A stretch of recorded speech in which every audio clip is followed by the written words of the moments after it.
बेनीपट्टी प्रखंड के बसैठ चंदपुरा स्थित कृषि विज्ञान केंद्र परिसर में शुक्रवार को एसके चौधरी एजुकेशनल ट्रस्ट के तत्वाधान में 3 दिवसीय अंतर्राष्ट्रीय कृषि शिक्षा एवं स्वास्थ्य महोत्सव सह मेगा एग्री एक्सपो का आयोजन किया गया।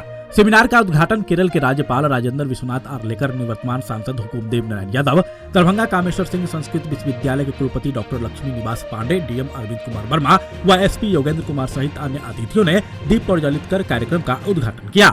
इससे पहले राज्यपाल ने सभी स्टॉल का उद्घाटन फीता काटकर किए और स्टॉल का मुआयना करते हुए कार्यक्रम स्थल पहुंचे। राज्यपाल के पहुंचते ही जवानों ने गार्ड ऑफ ऑनर देकर सलामी दी। दीप प्रज्वलन के बाद राष्ट्रगान गाकर पहले दिन के कार्यक्रम की शुरुआत की गई। तत्पश्चात सामूहिक गणेश डांस नामक वेलकम डांस की प्रस्तुति की गई। संस्थान के अध्यक्ष डॉक्टर संत कुमार चौधरी द्वारा सभी आगत अतिथियों को मिथिला की परंपरा अनुसार पाग व दोपटे से सम्मानित किया। दौरान राज्यपाल ने कहा कि टेक्नोलॉजी को अपनाते हुए पारंपरिक खेती को आगे बढ़ाना है। पिछले कई वर्षों से रासायनिक खाद से मिट्टी के उर्वरा शक्ति और फसलों के उत्पादन में कमी आने लगी है। रासायनिक खाद के प्रयोग से क्वालिटी के स्तर में गिरावट हुई है। एक बार फिर से पारंपरिक खेती करने की जरूरत है और इसके लिए आवश्यकता है कि पारंपरिक खेती क्या है इसे समझने की जरूरत है। हवा, पानी, मिट्टी पारंपरिक खेती के मूल तत्व है। उन्होंने कहा कि पारंपरिक खेती में से एक और जहां लागत आधे से भी कम हो जाती है, वहीं दूसरी ओर 27% उत्पादन भी बढ़ जाता है। और यह मैं नहीं कह रहा हूँ, बल्कि जो लोग रिसर्च करते हैं वे लोग कह रहे हैं। लैब से ग्राउंड तक तकनीकी को पहुंचाना अहम है। उन्होंने किसानों को नेचुरल फार्मिंग मतलब पुराने मोटे अनाजों की फिर से खेती करने पर जोर देने की आवश्यकता जताते हुए कहा कि मोटे अनाजों की खेती करने पर किसानों की आय दोगुनी हो सकती है। कृषि अर्थव्यवस्था की रीढ़ है और जब किसान विकसित होंगे तो निसंदेह आगामी वर्ष 2047 तक विकसित भारत बनने का सपना साकार हो सकेगा। विकसित भारत का अभिप्राय केवल अर्थव्यवस्था तक ही सीमित नहीं है, बल्कि सभी क्षेत्रों में विकसित करने पर ही विकसित भारत बनाया जा सकता है। विभिन्न देशों से जुटे वैज्ञानिकों और विशेषज्ञों के द्वारा इस सेमिनार में कृषि के विकास को लेकर मंथन होगा और इससे जो निष्कर्ष निकलेगा वह महत्वपूर्ण। रूस से आए रशिया ट्रेड कमिश्नर एवगेनी ग्रीवा ने रूस और भारत के सहयोग से किए जा रहे कार्यों पर प्रकाश डाला। कार्यक्रम को लैटिन अमेरिकी देश सूरीनाम के एरुन हार्डिंग, राजस्थान से आए एमएसएमई के ग्लोरी स्वरूपा, नेपाल के पूर्व कृषि सचिव डॉक्टर योगेंद्र कार्की, पूर्व मंत्री समीर कुमार महासेठ व दरभंगा संस्कृत विश्वविद्यालय के कुलपति लक्ष्मी निवास पांडे, अन्य वक्ताओं ने भी मिलेट, मरुआ, सामा, कोदो, कौनी सहित पुरानी फसलों को आधुनिकतम तकनीक से खेती कर हरित क्रांति लाए जाने की बात कही। कार्यक्रम की अध्यक्षता पूर्व सांसद हुकुमदेव नारायण यादव ने की। कार्यक्रम में सभी अतिथियों को प्रतीक चिन्ह भी भेंट किया गया और विभिन्न क्षेत्रों में उत्कृष्ट प्रदर्शन करने वाले डॉक्टर योगेंद्र कार्की, एवगेनी ग्रीवा समेत अन्य को सम्मानित भी किया गया। कार्यक्रम में कृषि यंत्र व उत्पाद की प्रदर्शनी व नेत्र चिकित्सालय शिविर भी लगाए गए थे और कृषि विकास से जुड़े पुस्तक का विमोचन। मौके पर DM Arvind Kumar Verma, SP Yogendra Kumar, DSP Nishikant Bharti, उप प्रमुख अशोक चौधरी, वैज्ञानिक मंगलाराम झा व ईश्वर चंद्र झा सहित अन्य लोग भी मौजूद थे। एक वाक्य में 3 बातें उन्होंने कही है। नौकरी करना कनिष्ठ होता है, व्यापार करना मध्यम होता है और कृषि करना सर्वोत्तम होता है। हमारे पूर्वजों की सीख है, पूर्वजों ने हमको ये बताया है, लेकिन कुछ कारणवश हमने उसकी उल्टी गिनती कर दी। हम सबको लगता है कि हमको सिर्फ नौकरी ही करनी है और नौकरी उत्तम लगने लगी।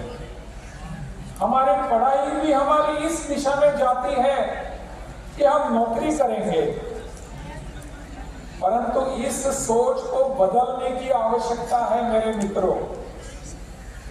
हमको खेती की तरफ सर्वोत्तम उत्तम देखने की आवश्यकता है, खेती करने की आवश्यकता है, जरूरत है। मैंने यहाँ जो होर्डिंग लगाया हुआ इसमें देखा पढ़ा मैंने कि विकसित भारत की जो कल्पना है 2047 में, उसमें हमारा खेती का क्या योगदान रहेगा, कैसा योगदान रहेगा, इस पर आज कल परसों इन 3 दिनों के इस सम्मेलन में विमर्श होगा, चर्चा होगी, डिबेट होगा। क्या क्या करना चाहिए इस पर विमर्श करके उसके समाधान सामने आएंगे। इन सब को लेकर हमको आगे बढ़ने की आवश्यकता है। हमारा भारत विकसित होने वाला है।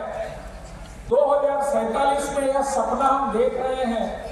समीर जी भी हमको इसी के बारे में बता रहे थे, मेरे पूर्व मंत्री मित्र, कि विकसित भारत का सपना जो प्रधानमंत्री ने हमारे सामने रखा है वो केवल इकोनॉमिक कंसेप्ट नहीं है।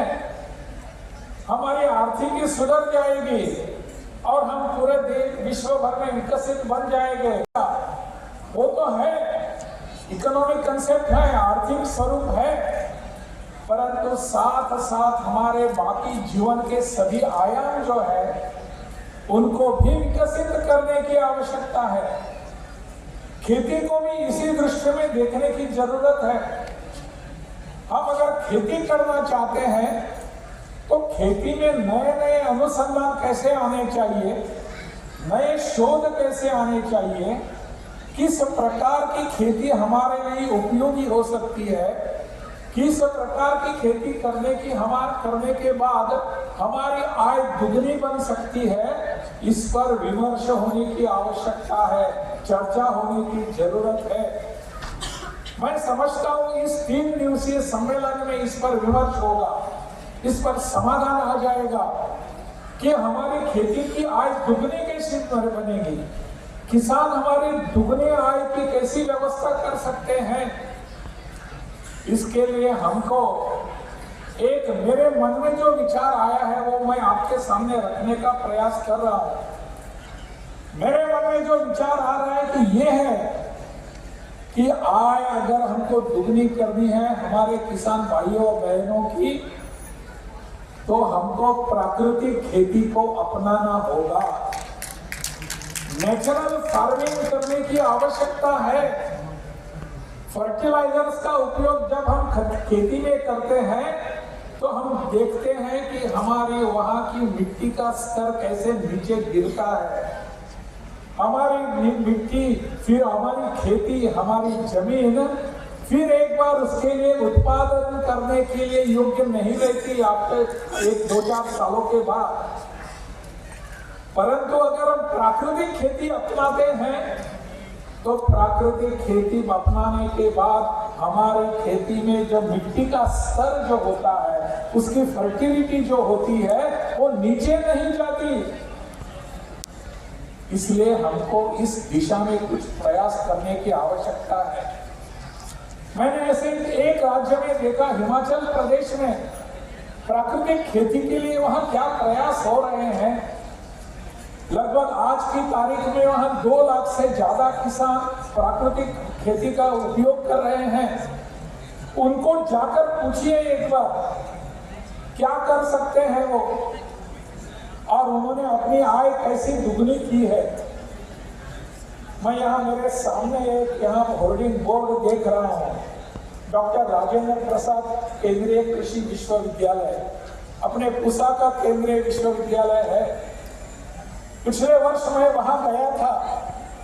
वहां जाने के बाद वहां के वीसी है, वहां के अपने एग्रीकल्चर साइंटिस्ट हैं। आप हमारे मधुबनी न्यूज को फेसबुक पे देख रहे हैं तो पेज को लाइक करें, यूट्यूब से देख रहे हैं तो हमारे चैनल को सब्सक्राइब करें और बेल आइकन को दबाना ना भूलें।